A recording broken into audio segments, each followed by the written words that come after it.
Time now to talk business, thanks to our partners 2 Degrees. Half-year results just dropped for Infratil, but also for 2 Cheap Cars. Now, normally we wouldn't tell you much about 2 Cheap Cars, but there's an interesting reason we are. Garth Bray from Business Dear here with us this morning. Garth, good morning. Good morning, Ryan. Now, Infratil we'll start with. Yeah, because obviously they're a bit of a market darling. They're into infrastructure. They manage about $19 billion worth of investments, and a lot of that's in things like data centres. CDC, they've got a big chunk of that, which is data centres here and in Australia.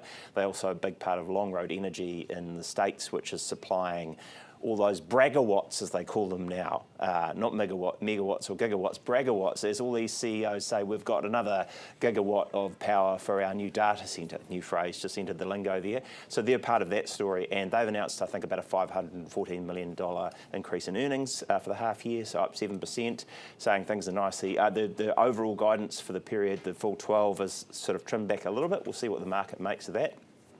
But I guess an interesting story developing there. They've got, they're divesting out of Fortysouth, which is a company that owns about 1,500 cell towers around the country, and selling out of that investment. So this is, they're just sort of recycling various different infrastructure assets, but they're normally closely watched because they've got their fingers in some very interesting pies. They certainly do. Now, what about 2 Cheap Cars? Yes, look, not a huge player in the market, you'd say, small cap, but they're reporting today that their earnings are down their revenue's down about 5%, just because she's been a tough old time to try and sell cars. Everybody's trimming back, but I thought interesting because they are pinning part of that on the clean car standard, saying that that's basically trimmed about 19 percentage points off their gross margins because they are finding it's harder to get a hold of relatively inexpensive Japanese imports to bring into the country as a result, which means that people are hanging on to their older, less fuel efficient, higher emitting cars as a result. So it's kind of like yes, we want the gains from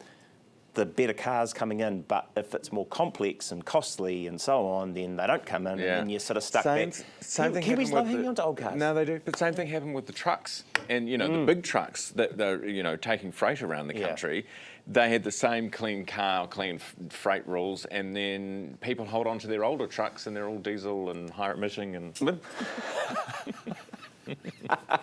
That's the problem, right? You want the win, but sometimes going for the win, it's like trying to fall asleep. You don't quite get there.